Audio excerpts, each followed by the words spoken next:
I will project the lesson for today, and I ask simply that you absorb it.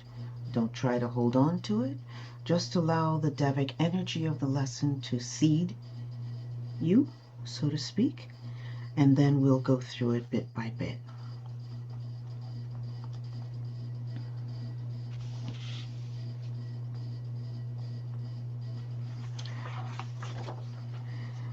Soul and its Instrument, Lesson 18, on June 7th, 2026.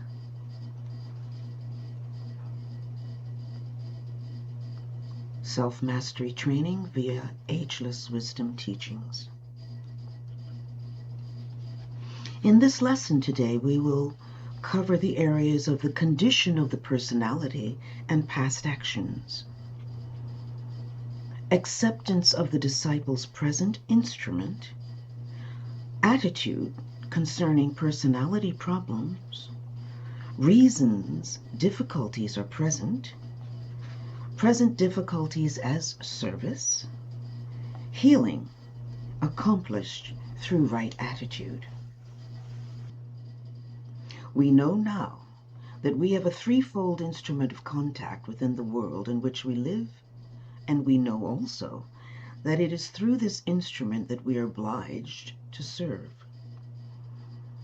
I would say that disciples must not only fit their instrument for service, but that this is done by making right use of that which they already have through some type of service activity.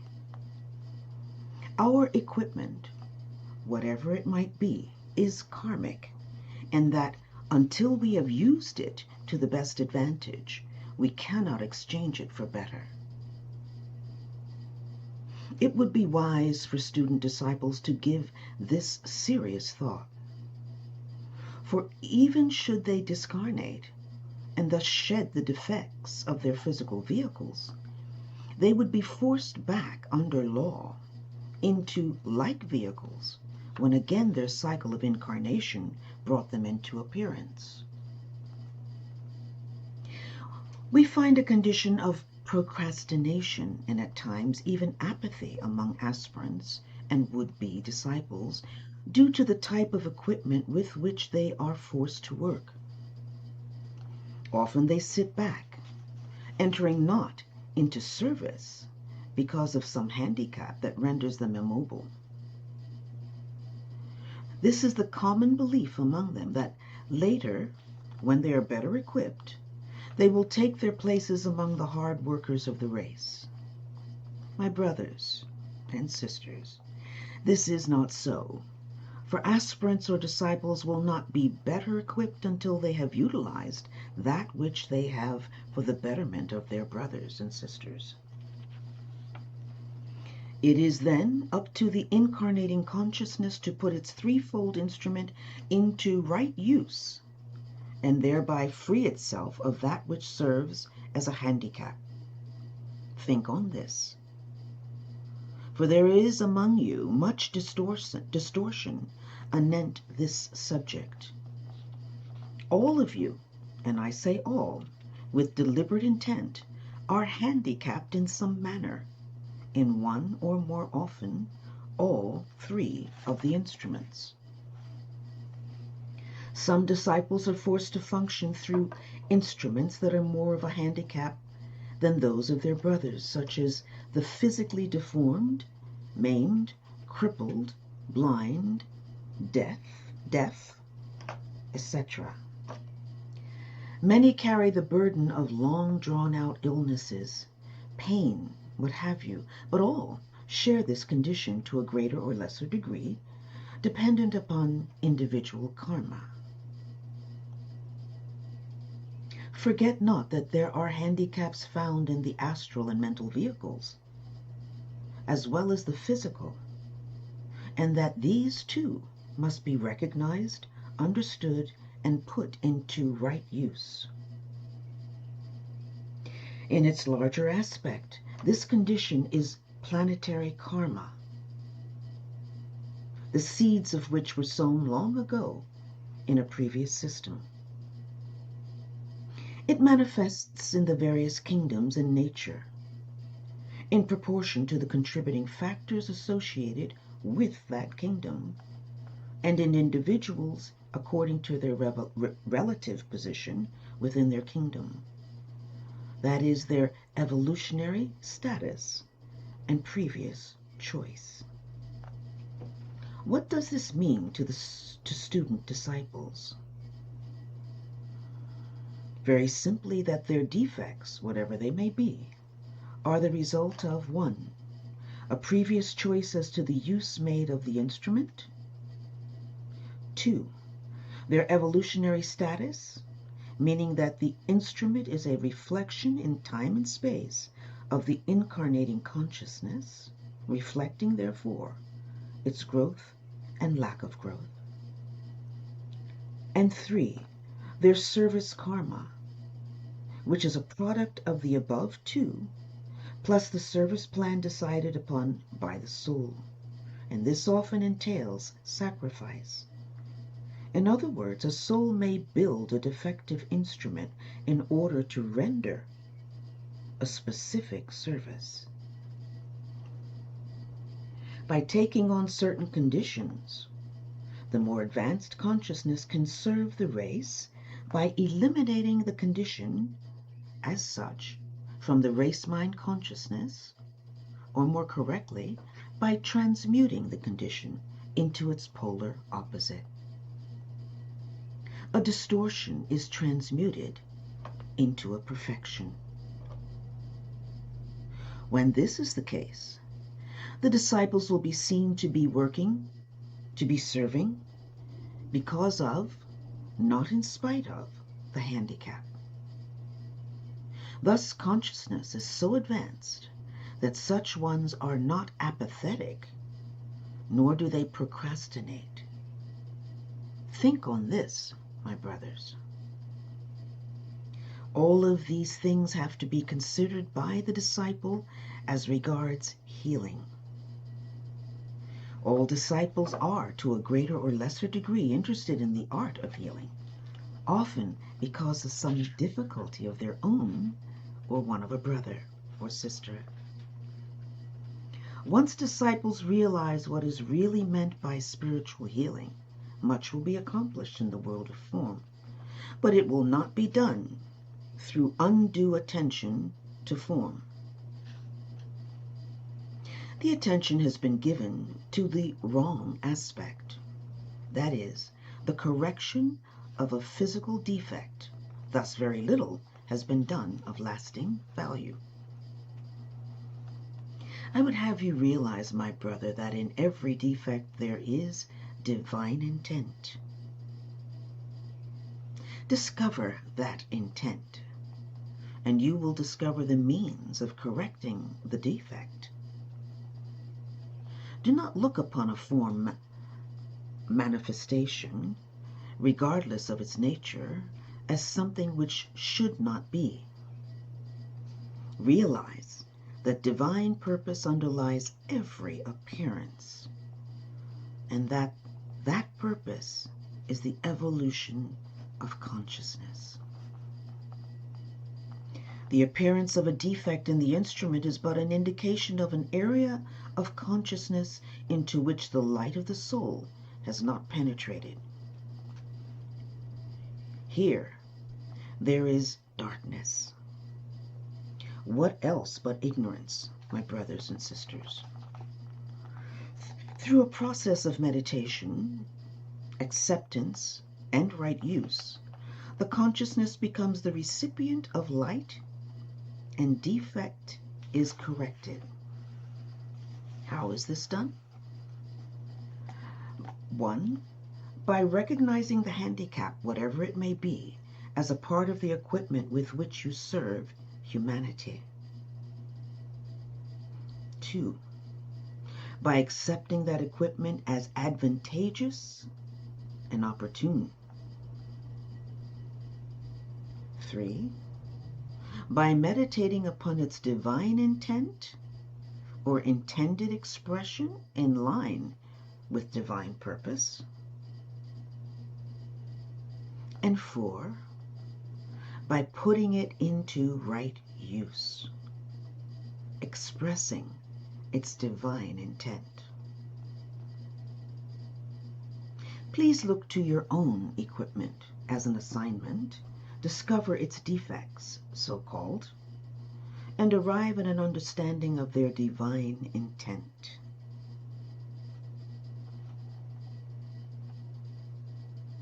Journal this awareness in your personal notebooks, your personal journals. Peace be unto you. Okay. So, in this wonderful, wonderful book, The Soul and Its Instrument, we have traveled from the highest realms down into the lower realms. We've traveled from soul consciousness into the emotional, into the mental, into an understanding of the rays, and now we settle into the personality and the physicality. Okay? We anchor here in this lesson and begin to ask questions as to who we are and what it is we are to do and how are we doing it? Are we attending to it from the aspect of service, which is what we are all here to do in the first place, right? Okay? That is our mission, to learn, to evolve and grow, to gain wisdom, and in that process, in the entire process, to share, to serve others in a way that is inherent to our soul gifts. Okay? Remember, it is the soul that serves. It's not the ego that serves. Okay? Okay.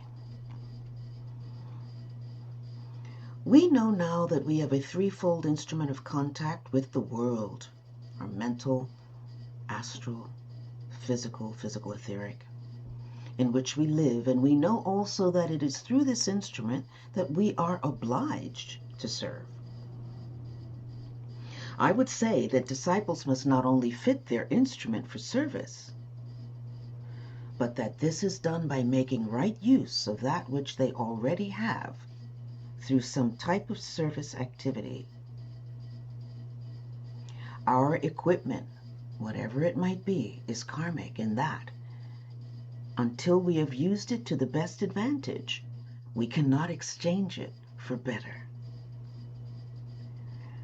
It would be wise for student disciples to give this serious thought, for even should they discarnate and thus shed the defects of their physical vehicles, they would be forced back under the law into light vehicles when again their cycle of incarnation brought them into appearance.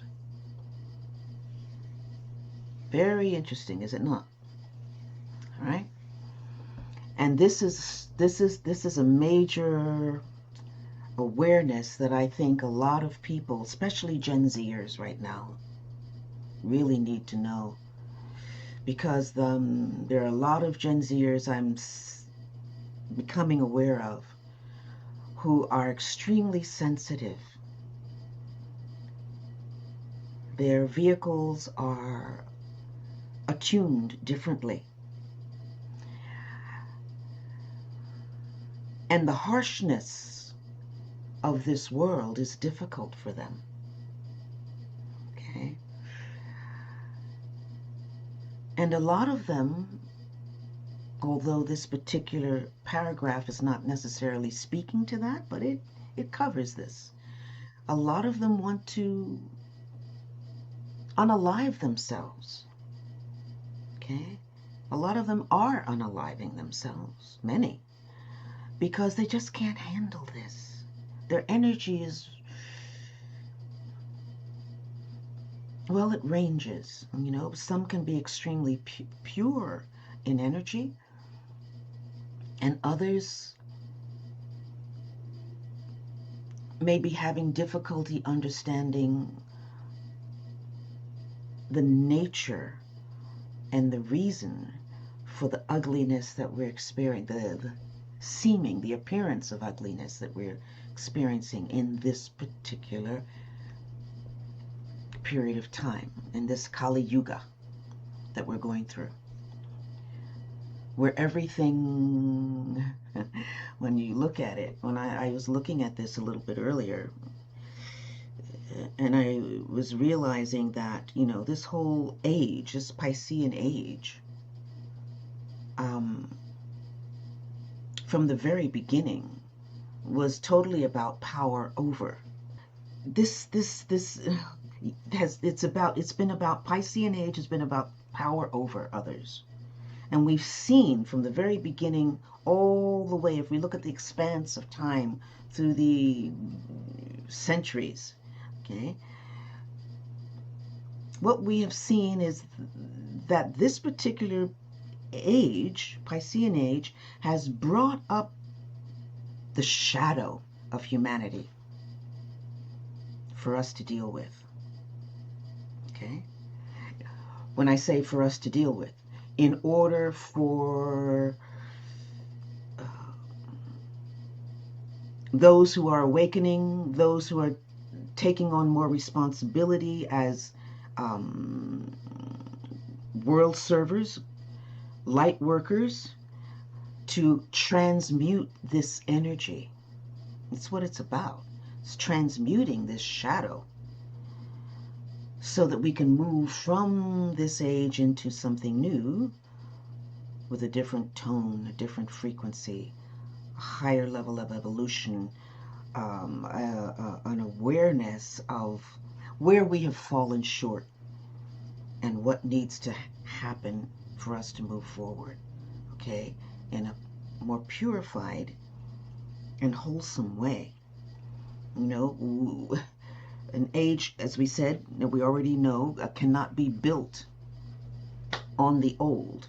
We take the best of the old and we move into the new, which is why we see all structures being dissolved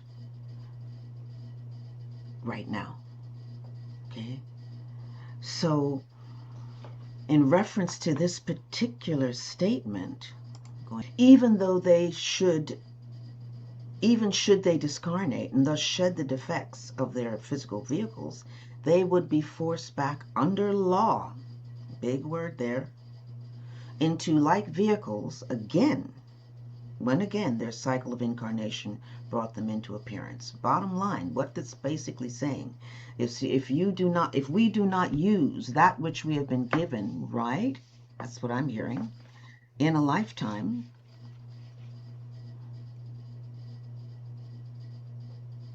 for the benefit of others or in service to others, once we know that we are walking the path,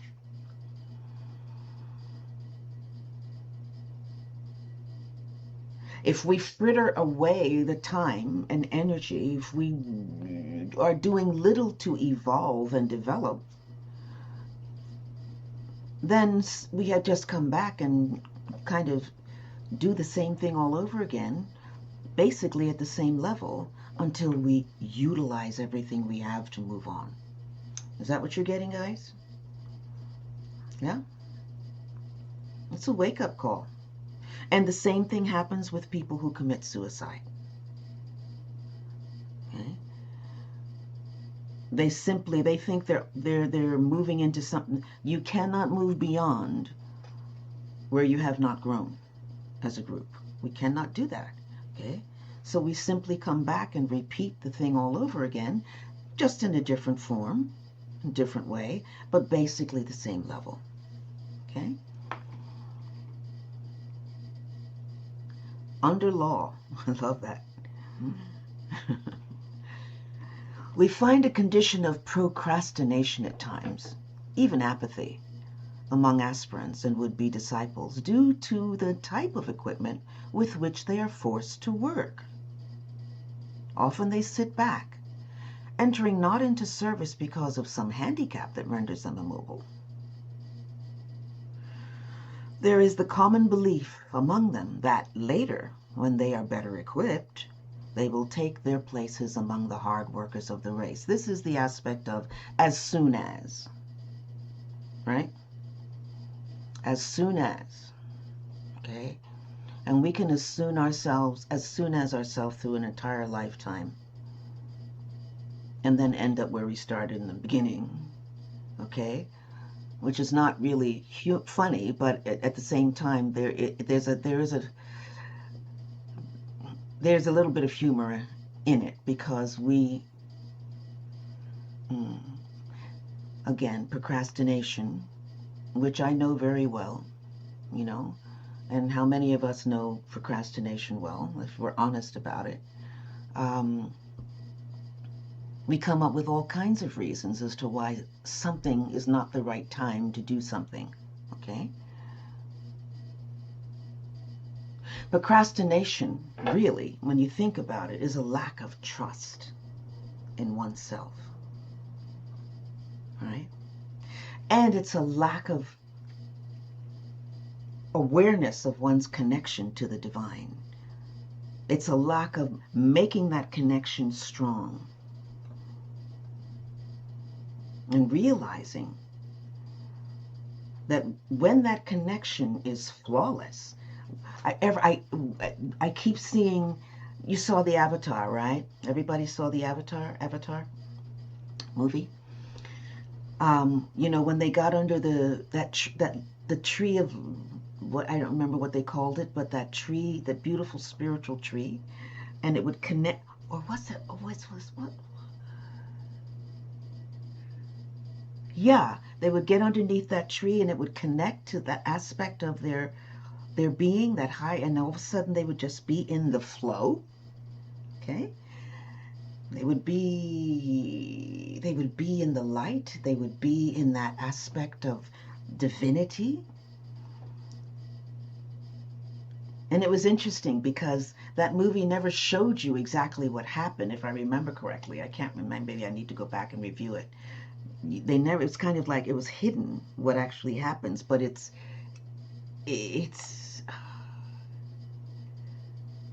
as much as it's hidden, it's obvious what actually happens. It's an alignment that happens. So it's the aspect of us knowing that and making that connection happen. It's building the antakarana in truth. Okay? It's building that antakarana.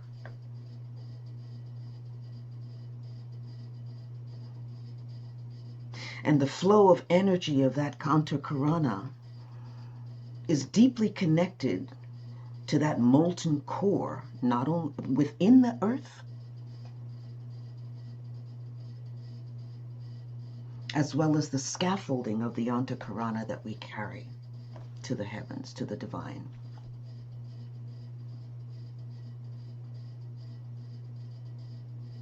So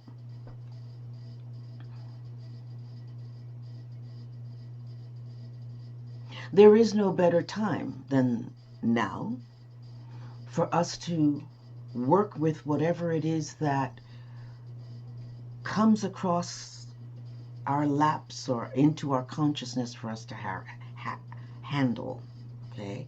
And know that we will be guided. Trust that we are being guided. And even though we may think we do not know,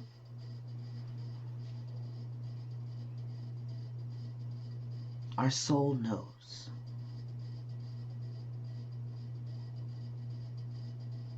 Our monad knows. And we are in a field, emotional and mental field of collective consciousness, and can tap in to all those who have gone before us or who are on the planet right now incarnate, who also know. So we're never, never, ever in a situation where there's an aspect of unknown. We can trust liberally Okay?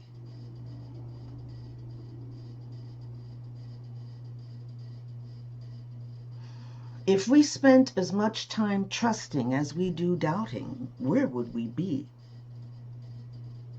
Really? Where would we be? It's a choice. And they're equally as, how do you say it? It's a choice. It's not one is stronger than the other. No, they are equal. They're actually equal. It's just for us to just choose where we want to be. Okay? How difficult do we want things to be? Or how easy do we want things to be? There comes a point in time when the aspect of duality begins to, the word I wanted, words that are only words that, to lessen. Okay? Duality is a vehicle, an atmosphere, a method almost of for us to learn.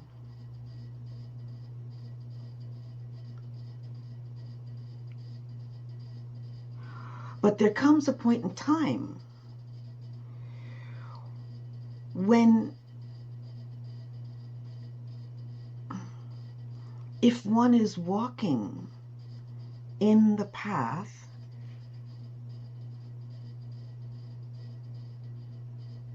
in a way that is true,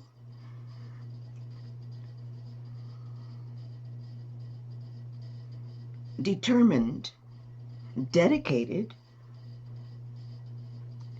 passionate, that duality dies down. Okay? But it's no longer a thing that you. I've been crying lots through this whole lesson so far. Wow. It's really touching me too. That you don't have to attend to it. You don't have to fall prey to it. You know, it's a situation where actually you've begun to turn your consciousness to one thing and one thing only. Okay? The duality might come, you might see it in the landscape of your experience, but you automatically begin to know and sense this is it. You know how to turn or where to turn. The other just becomes a thing that you can simply okay? It's no longer that important. So just be aware of that. If you had,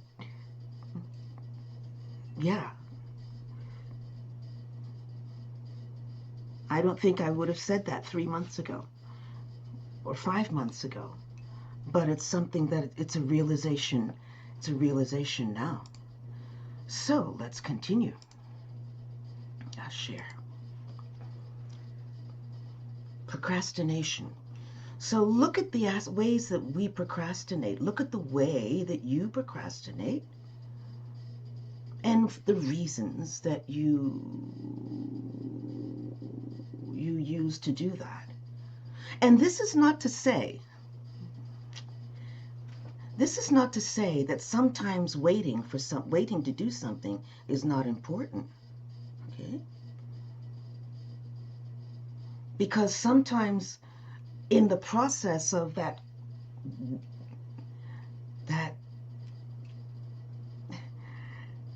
antakarana flow, let's call it that but that connection to spirit, there might be a time when you're feeling I need to do this, but all of a sudden you get a hold.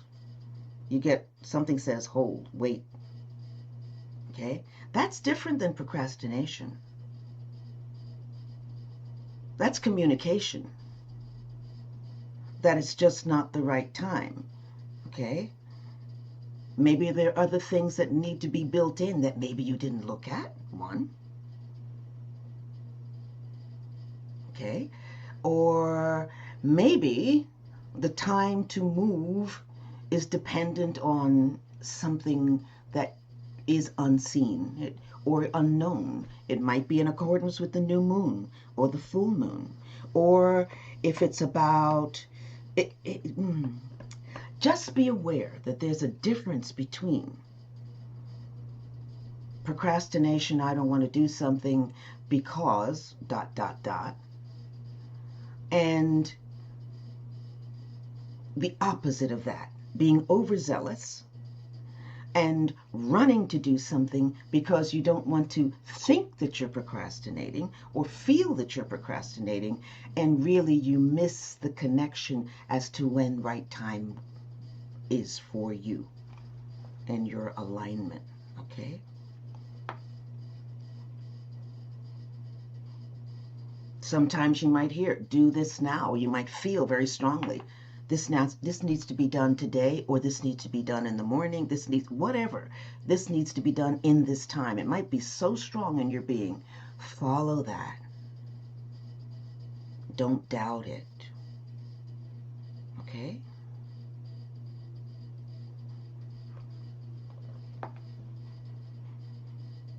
And as it says here, aspirants or disciples will not be better equipped until they have utilized that which they have for the betterment of their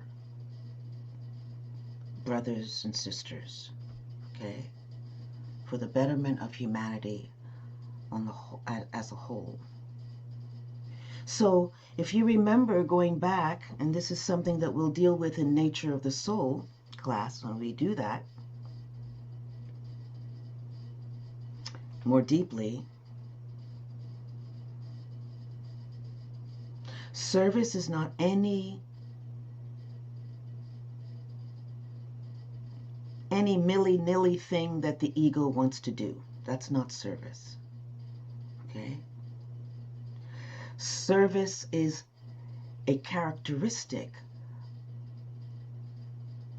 of your evolutionary status, what you have embodied over incarnations and also in this lifetime.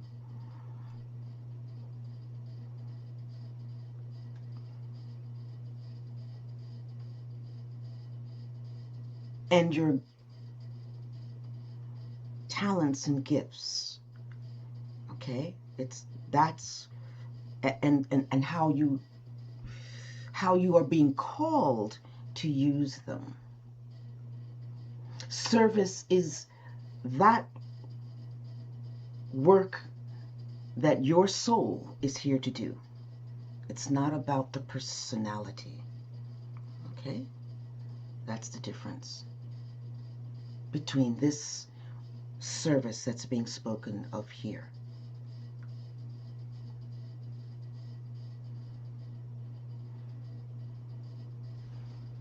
It is then up to the incarnating consciousness to put its threefold instrument into right use and thereby free itself of that which serves as a handicap.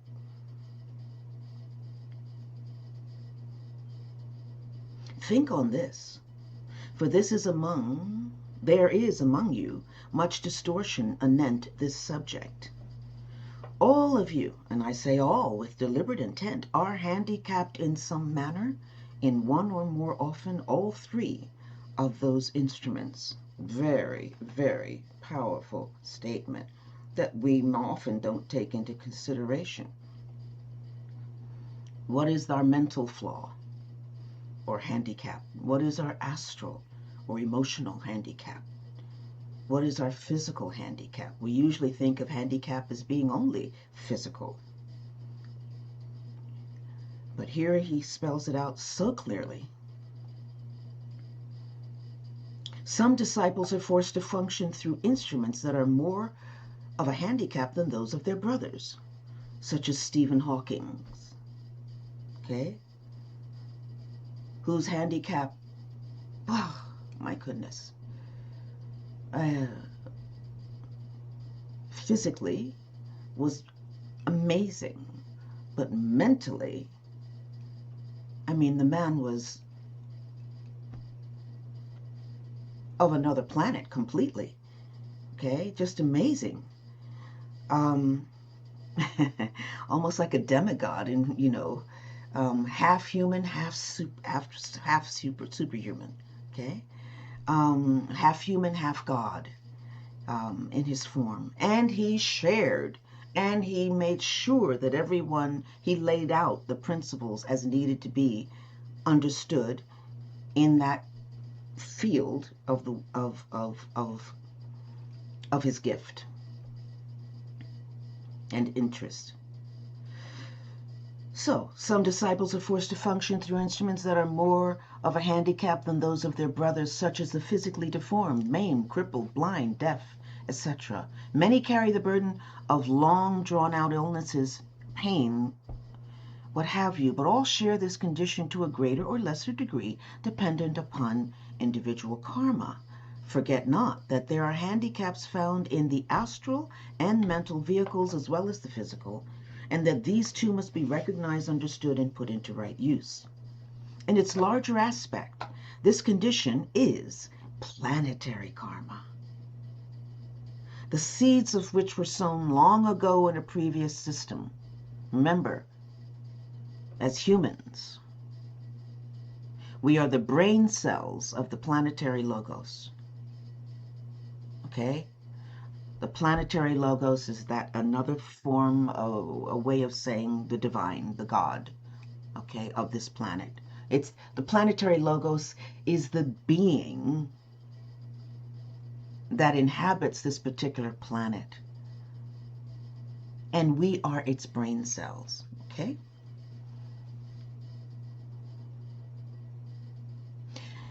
In its larger aspect, this condition is planetary karma, the seeds of which were sown long ago in a previous system. It manifests in the various kingdoms in nature, in proportion to the contributing factors associated with that kingdom, and individuals in according to their relative position within their kingdom. That is, their evolutionary status and previous choice. Any questions there? Please, anybody have any questions along the way, just unmute or raise your hand, whatever it is you choose to do. Okay, this is we're a network here. We're working together. Can I ask something? Please. How do we know these handicaps? And how do we recognize them? Okay.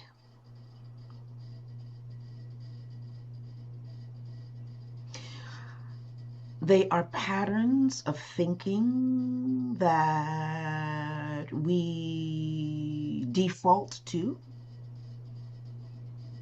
regularly that may not serve us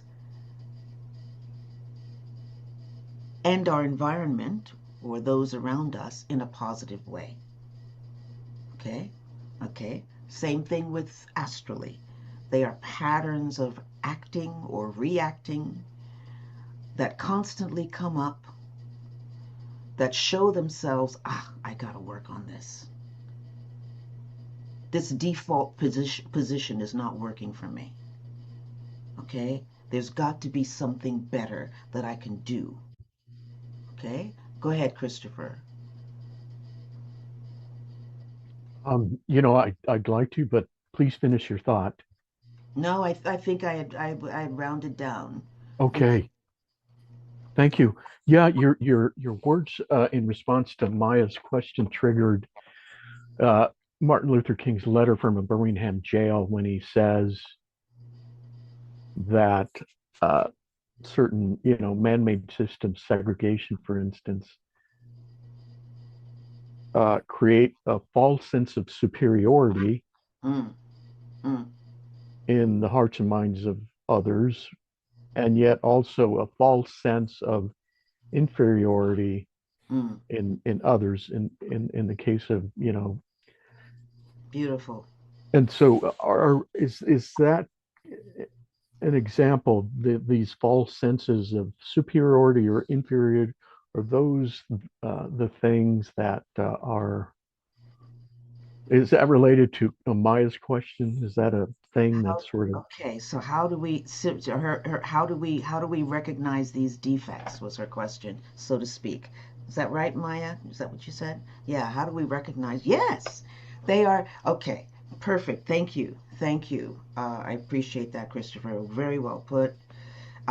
Yes, so they're aspects of not only our personal ways of being, okay, that are harmful, okay, and they are also aspects of, remember I said in the very beginning, that this whole Piscean age, we were living through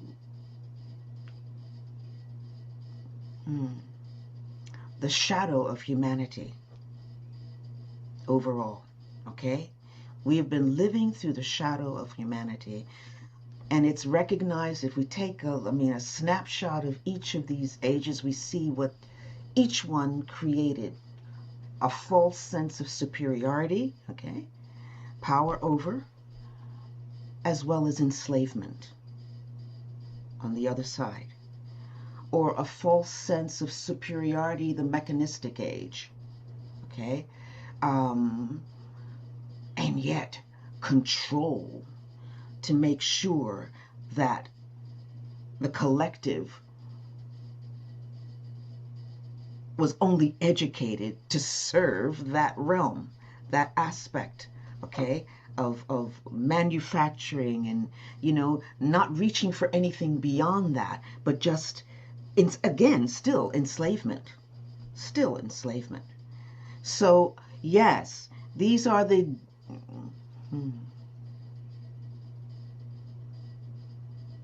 I want to say paths of least resistance in a way, but what we are looking at overall, and it says, as it said earlier, it said, what did he say? This is planetary karma, seeds of which were sown long ago in a previous system. We've talked about the previous solar system, okay? So we're still carrying that Atlantean age, okay, and the flaws of that caused the sinking of Atlantis. We're still living through today. All of it is up, for us to see and rectify. And as we do this work, as we learn more about these mental, emotional, and physical defects, we can and work through them, work on ourselves, then we can become agents of transmutation, agents of change, to heal the shadow. That's why it said the hierarchy needs all hands on deck right now in order to do this work. I have a friend who came through a family where there was a lot of abuse. She lived it daily until I think she said she was 14 years old, and then she went to live with her aunt. But it's taken her to this age, she's in her 70s now, to grow spiritually, evolve, understand the wisdom and its application. And every day she is working on family karma, personal karma, and doing the transmutation work so that it benefits the collective human karma. Okay? She's very, very conscious as to what she's doing and meticulous as to how she works. Okay? She's cleaning the slate. Okay? Not erasing, just cleaning it, so that the transmutation, as it says, as it will go forward, we'll see that in a moment. We transmute a defect into a perfection. I can't remember how it says it, but we'll see it in a moment. Does that answer your question, Christopher, at all? I don't know if I did or not. Yes, yes. I like that you're connecting it to the millennia long human experience that continues to evolve. Quite Yeah. often, one step forward, two back, three Uh-huh. forward. Uh-huh. But nevertheless, we need to get out of most of the Pisces age, this Yes. hierarchical Yes. male domination There you system that go. white supremacy. Yep. Yeah. So yeah, no, I thank you for that. Well, Slide. I have to thank Spirit for that, because that's what came this morning in my meditation. It was just so clear to be able to see, like I was looking at the whole thing. And the feeling that I have right now is that, uh, is that it's almost like a toilet is being flushed. Okay? Things are being going down in a whirlpool. It's being extracted. All of this gunk and stuff that we've been dealing with. Okay? And at the same time as the flushing is happening, the feeling is that there's an awareness that this is happening, and they're trying to come up the side of the bowl, this to get out of this flushing and to maintain control. Yeah, you and I are synchronizing here on.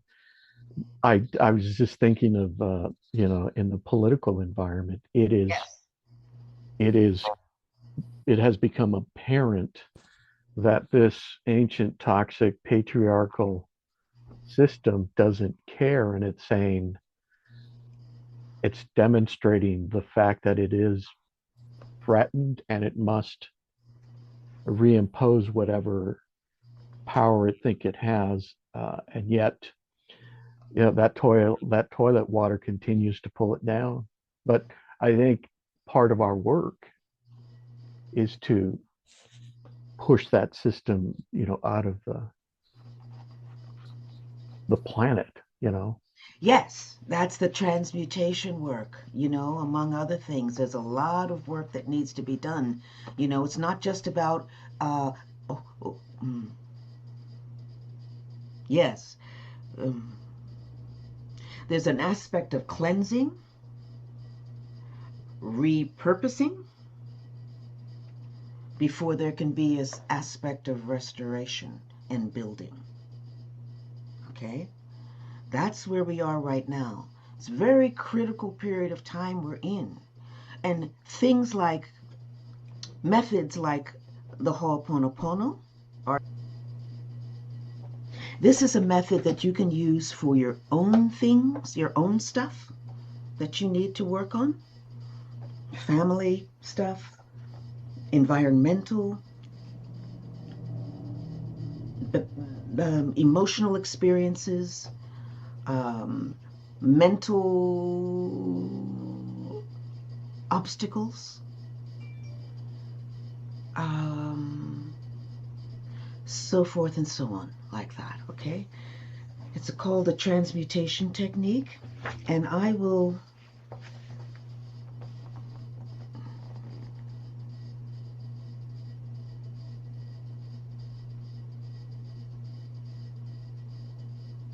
take you through it right now,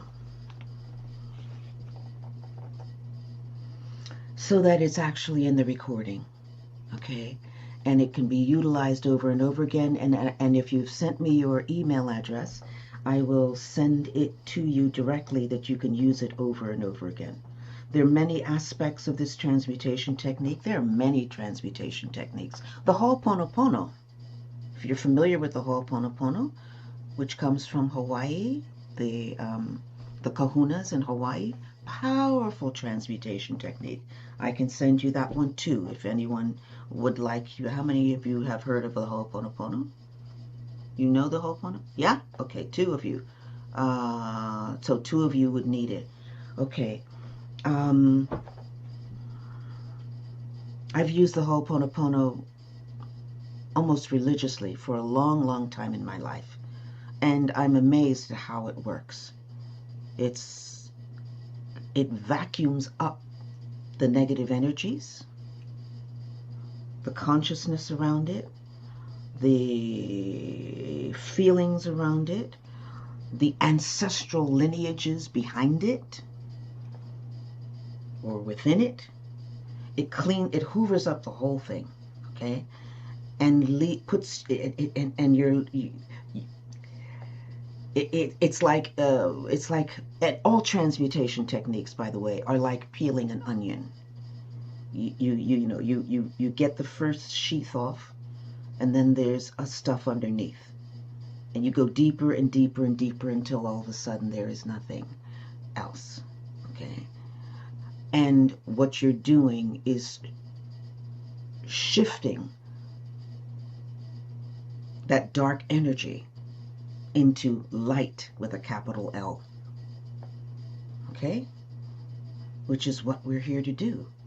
When we do that work, when we do it for ourselves, for our environment, for others, you can be in a restaurant and hear an argument and do a transmutation technique quietly for that energy. You can be watching TV or the news and do a transmutation technique for that particular location and issue. Okay? That's how we become agents of transmutation. Okay? So let's take a moment when you have a time, when you're ready, and close our eyes. I have taught you, by the way, you already know how to make the threefold lower alignment, okay? You already know how to breathe into the physical body, release it, quiet it, calm. Breathe into the emotional body, creating serenity and calmness. Breathing into the mental body, becoming alert, aware, focused, and moving your consciousness out to the ajna center. And then I'm walking you through an aspect of it now. This is not the meditation. Making that threefold alignment of the physical, the astral or the emotional, and the mental, moving those aspects of your being into the ajna center. We've done that countless of times in this session, or in this work, rather. So that's the first step that we're going to do. I'm going to walk you through it energetically, and then we'll actually do it. And then we'll integrate the consciousness and aspiration to the soul. So once you have all the three lower bodies aligned in the ajna center, we connect with the energy of soul, which we know is somewhere above. We connect energetically, and you sound a silent Om, connecting the ajna and soul. We see a line of light. We'll take you through that. And then the other steps to follow, which are easy. So I just want to make sure you have the initial alignment. This technique can be utilized each evening before retiring. This is a meditation now. This technique can be utilized each evening before retiring or as it is needed. 1. Make the usual threefold lower alignment.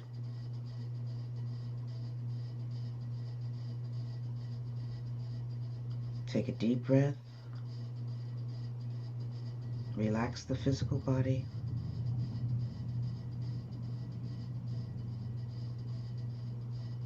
Take a second deep breath, and as you exhale, calm. Make calm and serene the emotional body, seeing it as a pool of water.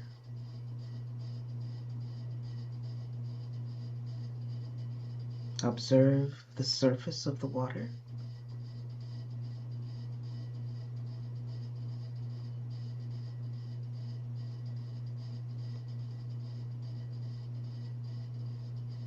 And seek to make the surface of the water calm and still, becoming a mirror, so to speak, reflective of the sun's light.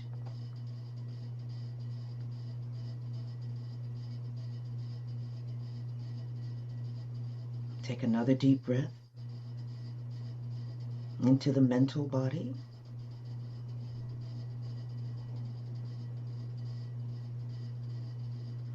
Becoming alert, awake, aware.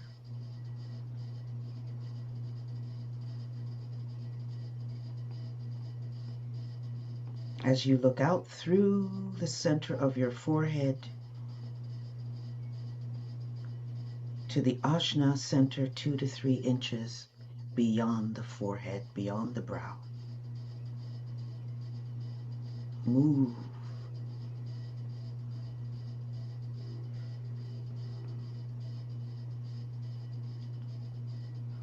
Move your consciousness into the Ajna center. And stationed within that center,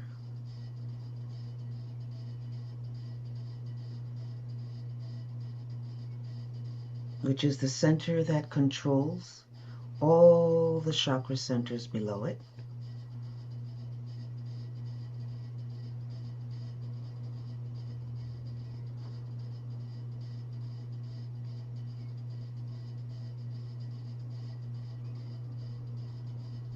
move the energy of the mental body into the Ajna center.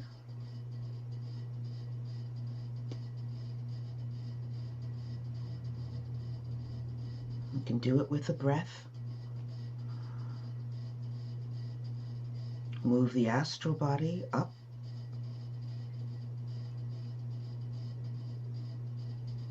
and across, out through the brow, center of the brow, into the Ajna center.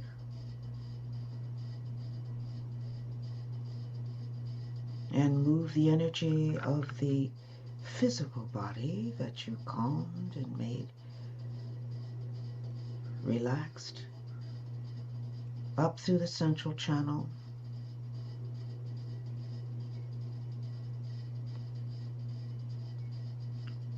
and out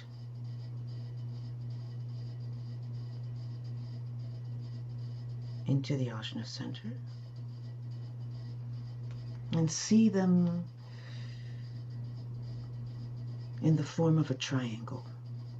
The mental at the apex, the astral and the physical at the base, all connected and integrated into the Ajna center.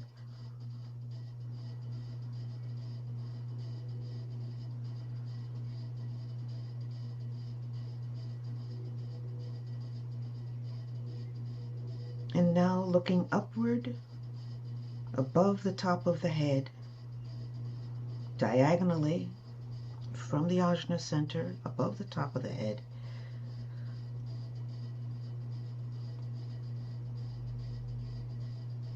connect with the energy of soul, your soul, through aspiration, love, attentiveness.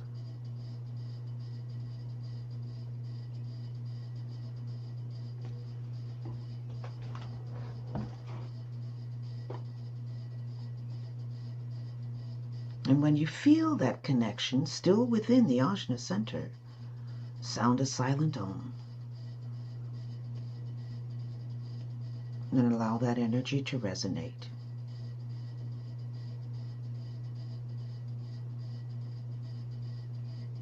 Still within the Ajna center now, from the Ajna center, look through the center of the brow into the center of your head, the cave, the heart of mind. See it as a small golden sun surrounded by the blue-white light of the Christ, or the Christos energy.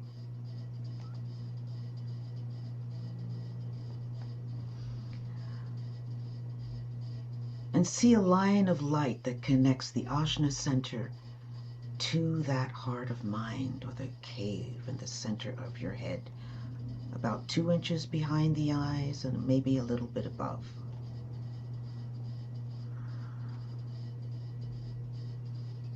Move your awareness from the Ajna into that small golden sun.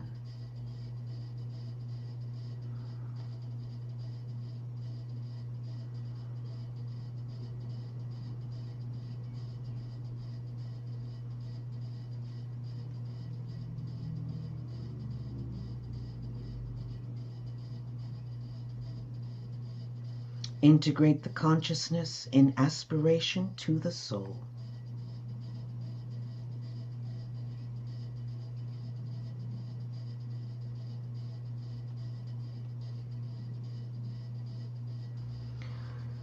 Visualize a triangle of light between your soul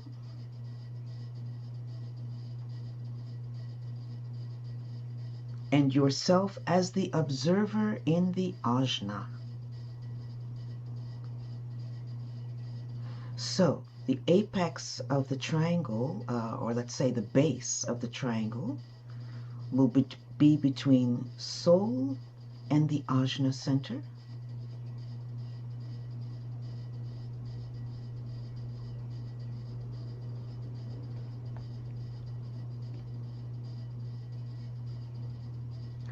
And the apex of the triangle, pointing downward, like an isosceles triangle. It's not an equilateral triangle. Goes down into your subconscious.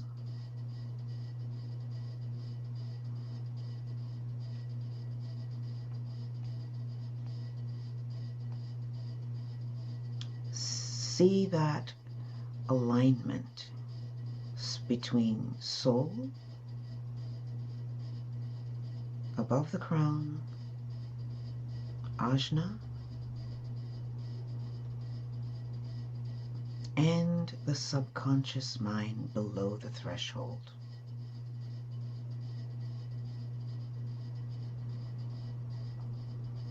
A complete triangle.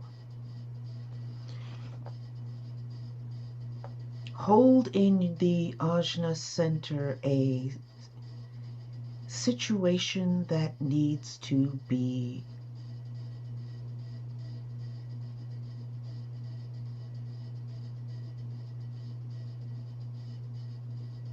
corrected, changed, transmuted. Make it more personal than world related at this time. Let's just work with yourself.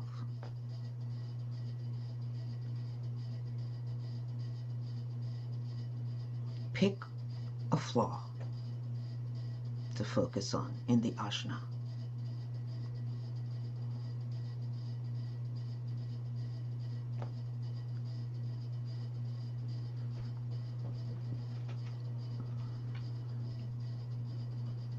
And holding the awareness of that connection between soul, subconscious, and the ajna that you're observing. You've placed like on a TV screen. See the ajna as a TV screen. And you're looking at a particular weakness or defect that you would like to see transmuted.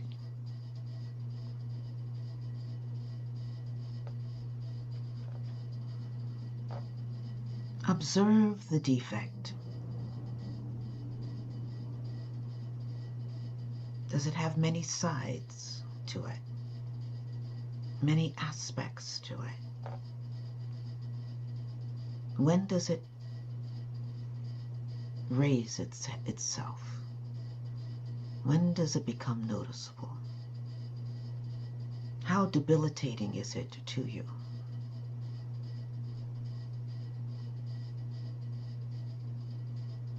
It could be a habit. Of course, usually it is a habit or a pattern.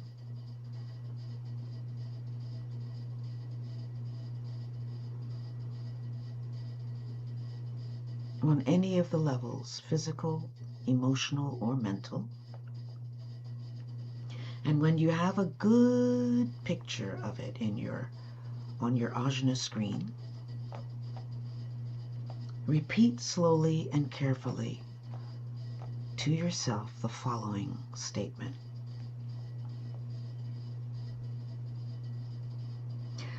The light of the soul is thrown downward into the instrument to reveal, cleanse, and purify that which is karmically ready to be brought to light in divine law and order.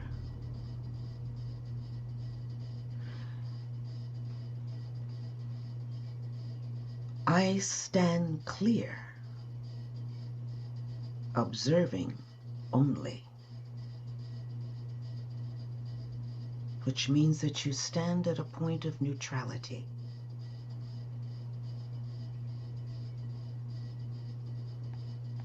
As this triangulation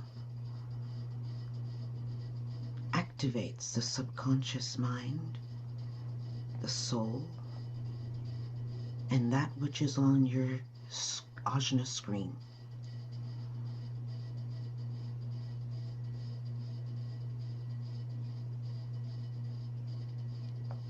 The light of the soul is thrown downward into the instrument to reveal, cleanse, and purify that which is karmically ready to be brought to light in divine law and order. I stand clear, observing only. Allow the words to dissipate and only focus on the frequency, the tone of the statement.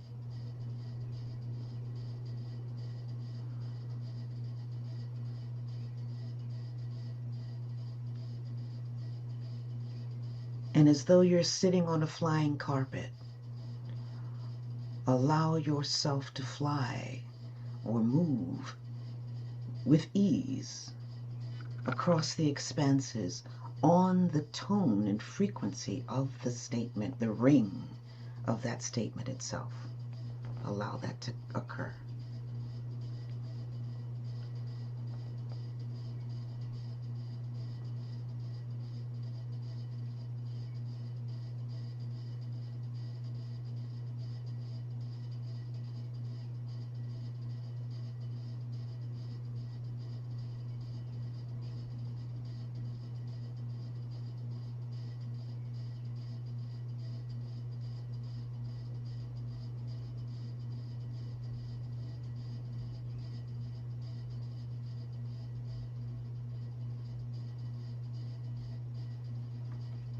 We will sit in this meditation for about 3 minutes.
Transmute whatever negativity is revealed into its polar opposite via the application of love with a capital L.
Now, meditate for a few moments or minutes on the concept, the truth shall make me free.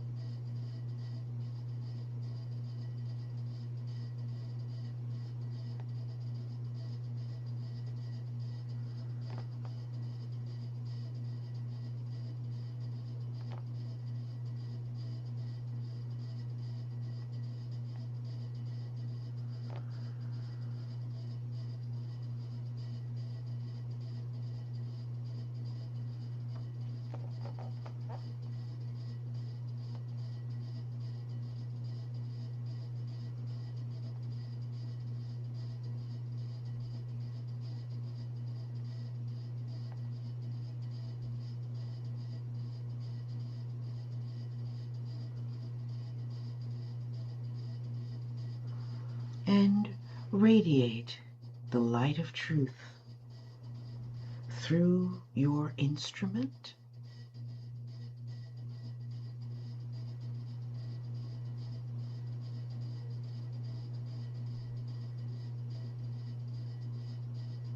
and into your environment.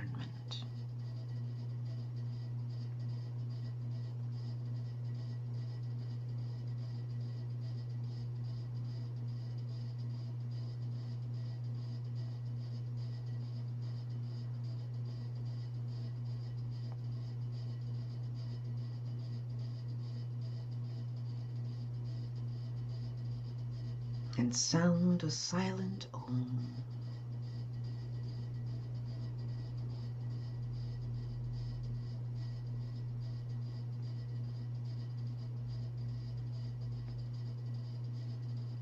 And take a deep breath. Relax the attention.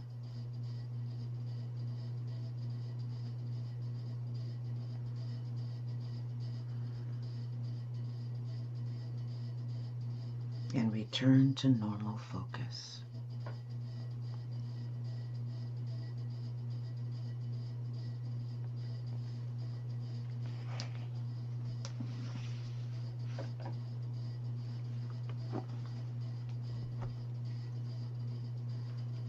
I think that segue is necessary given where we are in our world, okay? That we all realize that this technique is available to us, as well as the Ho'oponopono or any other transmutation techniques that you might experience. Someone also gave me, a very learned woman, taught me a transmutation technique where she says that when you're having an experience or something is going on, imagine yourself on stage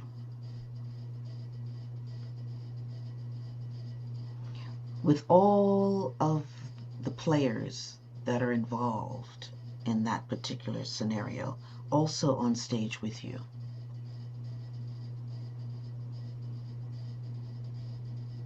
As you're going through, you're kind of living the process over again. Now, realize that everybody on stage is you.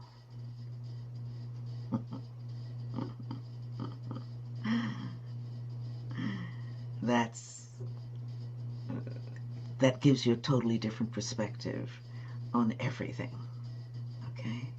When you realize that everyone on stage is you. There is no other. That's the bottom line, okay? So, yeah, I think that was important to do. Now let's complete this fully. It probably takes practice. It does take practice, okay? And that was a slightly advanced, as I said, it's lesson 8 in Nature of the Soul. And Nature of the Soul is a tome in and of itself, okay? That is about 3.5 times the size of Soul in its Instrument. So, yeah, I look forward to us getting into that work after we do the paths of initiation. Okay. Where was I? The service of the evolutionary status, meaning the instrument, is a reflection in time and space of the incarnating consciousness. Previous choice, hold on. What does this mean to the student of the disciples? Is that where I was, apparently? Very simply, that their defects, whatever they may be, are the result of previous choice, evolutionary status, that the instrument is a reflection in time and space of the incarnating consciousness, reflecting therefore its growth and lack of growth, their service karma, which is a product of the above too, plus the service plan decided upon by the soul. And this often entails sacrifice. Or sacrifice means to make sacred. Okay? In other words, a soul may build a defective instrument to render a specific service by taking on certain conditions. The more advanced consciousness can serve the race by eliminating the condition as such from the race mind consciousness, or more correctly, by transmuting the condition into its polar opposite, which is what we were just working on. A distortion is transmuted into a perfection. There you go.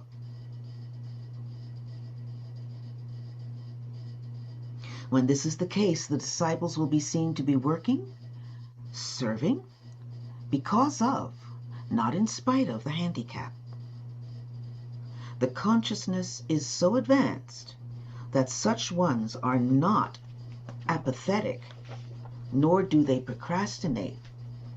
Think on this, my brothers. So, hold on there.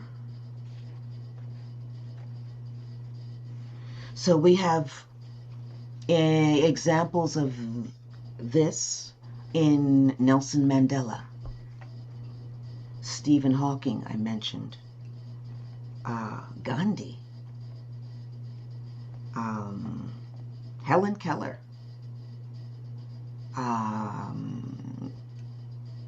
Dr. Martin Luther King. We have so many examples of this, okay? I know in my own lifetime, I have a very good friend who was an addict in her youth and awakened from it, did the work to get beyond it, and now is an interventionist, one of the best interventionists, I would say, in this world. She's called on to go all over the world to help people, as well as here in the United States. And she's extremely spiritual. She knows what she's doing.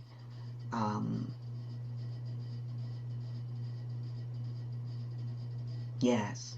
And she works with Archangel Michael when she's doing her work, because she's very clear, very powerful. When this is the case, and there are many examples of like that, people who have been sexually abused, okay, who become cause takers for those who are sexually abused.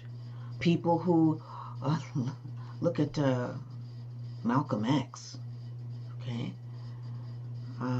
There's so many.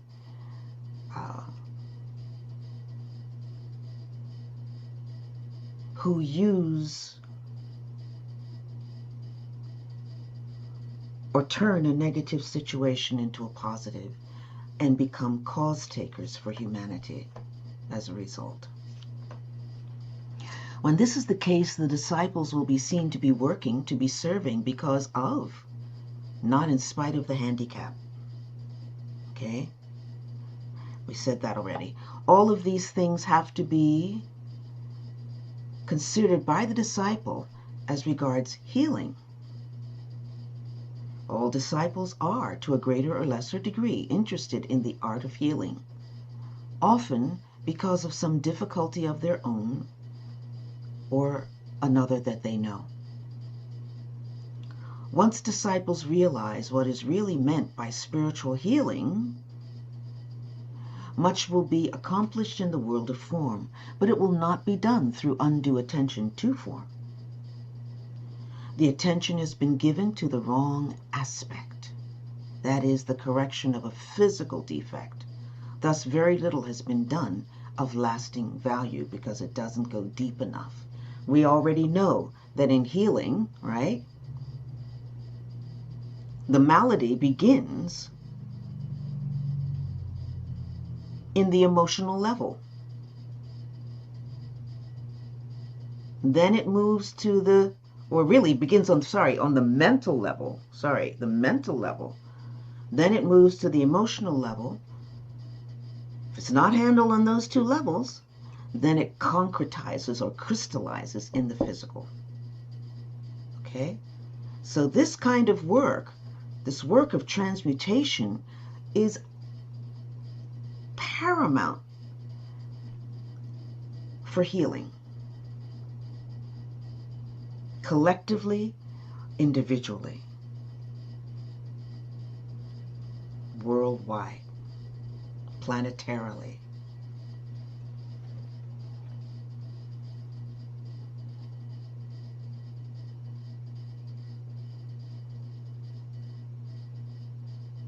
Yeah, and if you want to, I think Lucille Cedarcrans has a book on healing, very small book on healing. And you also have Alice Bailey's Esoteric Healing, where she speaks to a vast amount. I mean, I think the book is about this thick on healing.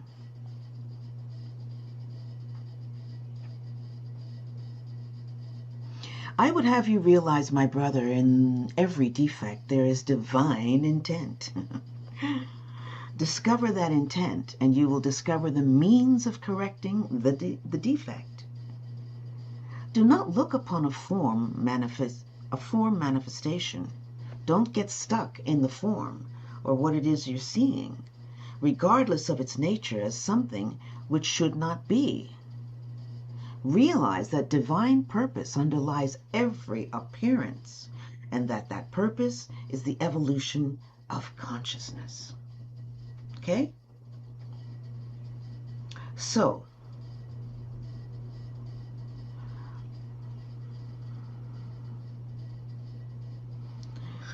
there's a lot in this paragraph, There's a lot in these paragraphs that I could riff on, tell you the truth.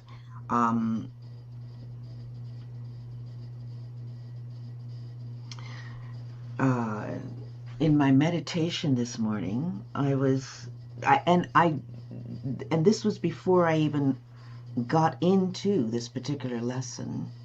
It was almost as though I was being informed about this lesson, and guided into the depths of this lesson prior to our work here. And being one who's been experiencing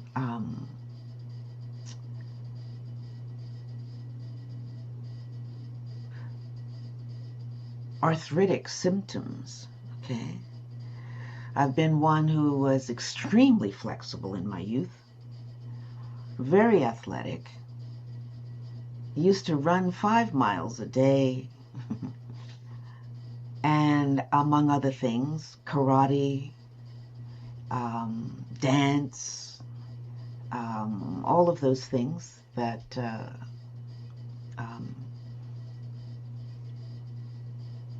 I had a proficiency in, an ability in. And then later on, things began to change, and I was like, what is this, and why is this happening? Okay? And it's taken me a while, it's taken me up until, it's just recently that I've been saying to myself, this is not your reality, This is not who you are. Don't accept this. Why are you allowing this? Okay, it's been my thought form. And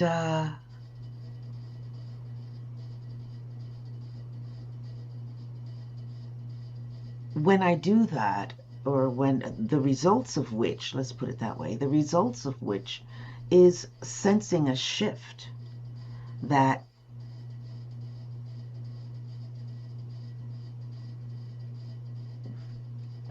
kind of releases me out of that consciousness, and also out of from releasing me out of that consciousness, releasing me from its effects. So I'm realizing that there is a flow of energy, okay? There's a flow of energy in the alignment between the mental, obviously astral, and physical, that even when, which can correct what we consider to be a defect. Okay? But more importantly, then I also have to ask, why is it here?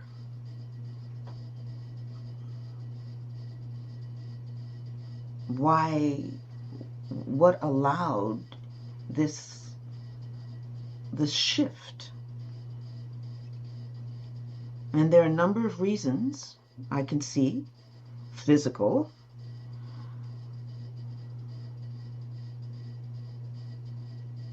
but also I also see the reasons that are attached on an emotional level and a mental level.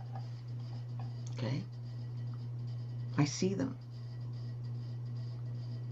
So in that I can name it, as they say, once you can name something, you have control over it, right? Once you can name it, you have control over it. If I didn't take time to look at it, it would still be controlling me. Okay?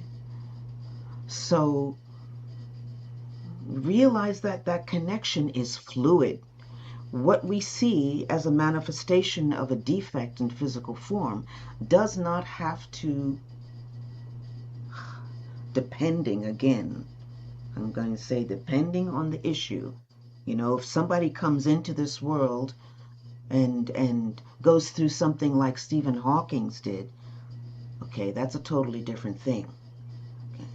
but something like maybe a stomach ulcer, okay? Or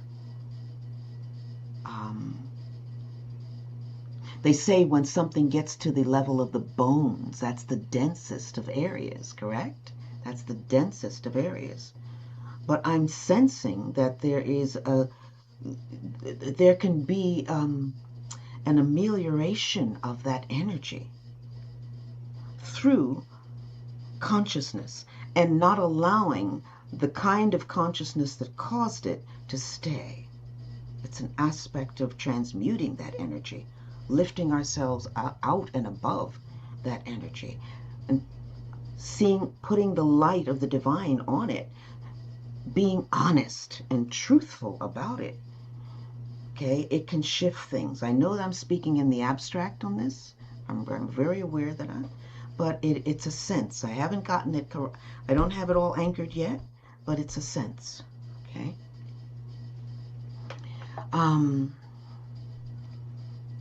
Any questions before I move on? Okay. Well, I think you're aligning with the teaching that you have there in the text here. At the appearance of that defect in the instrument is but an indication of an area of consciousness to which the light of the soul has not penetrated. So, yes.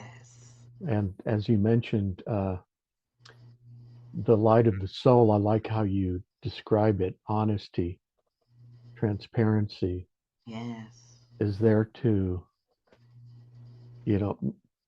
expose or, come to light, whatever way you want to describe it. Reveal, maybe reveal. Yes, reveal. absolutely. Yeah, perfect. Okay. Reveal the defect in the instrument, and yes. And so therefore there is work to be done. Yes. So exactly. I love that. Thank you. Here there is darkness. Here there is darkness. Oh, I love that statement. Here the light of the soul has not penetrated that particular area. Yeah. Oh God, there's so much here. There's so much in this.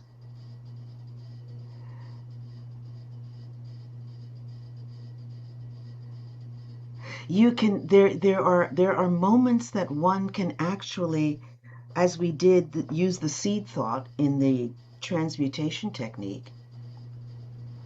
And as I've said earlier in our studies on soul and its instrument, you can take any word and use it as a seed thought in meditation. Go into it, sound the word, and allow yourself to almost just kind of float along the frequency of that word, letting the word go. No longer, you're simply on the frequency, the energy, and find that, how do you say? The light of the soul begins to penetrate into areas of your consciousness that you did not realize were dark, that had not been touched by the light of the soul. Okay? It's magical. It's absolutely magical and powerful. So through a process of meditation, acceptance, and right use, the consciousness becomes the recipient of light and defect is corrected. There you go. How is this done?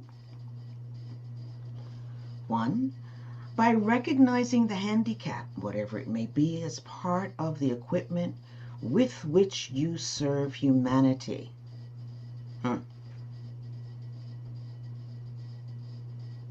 2, by accepting that equipment as advantageous and opportune. How we look at something determines our ability to work with it. If we think it negative, if we think it depleting, if we think it harmful, if we're looking at it negatively as opposed to positively, that whatever happens in the process of our life is something the soul has contracted prior to our incarnation for us to work with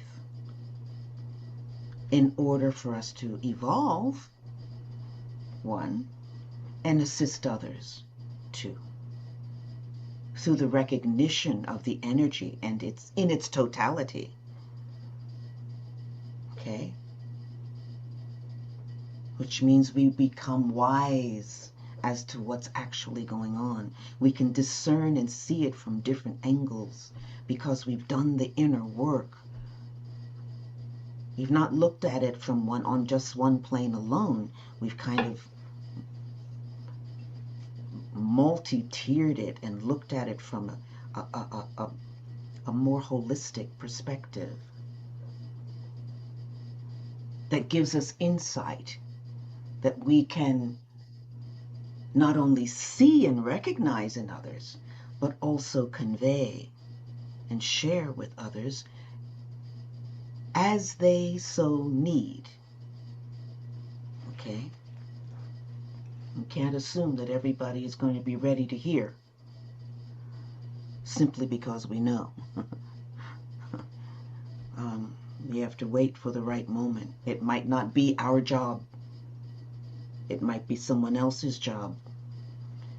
And if that's the case, we can still hold space for that person or that family or that nation or that town, whatever, the planet. We can hold space in the recognition that we've attained, the insight that we've gained, and do not only the transmutation work, but seek to align them with the next dimension of understanding that that person needs to know in order for the growth to happen.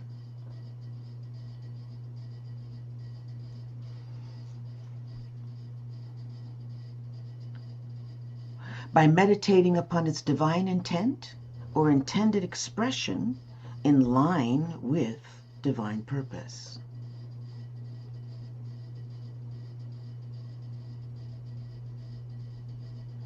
And by putting it into right use, expressing its divine intent.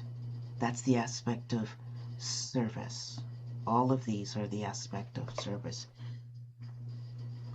So, they're asking us in this last lesson to take the time to examine ourselves, our being, our consciousness, our emotions, our connections and lack of it, and discover the defects, and arrive at an understanding of their divine intent. And this is something that you can write a paper on for yourself or journal in your, put it into your journal, do the meditation work, and God, this will keep you active for a long time, okay? So, with that, we end this particular, there is a meditation, but in that we did a meditation already. It's a brief meditation. Let me see. If you're willing, if everyone is if there's a time constraint, we can close it here. And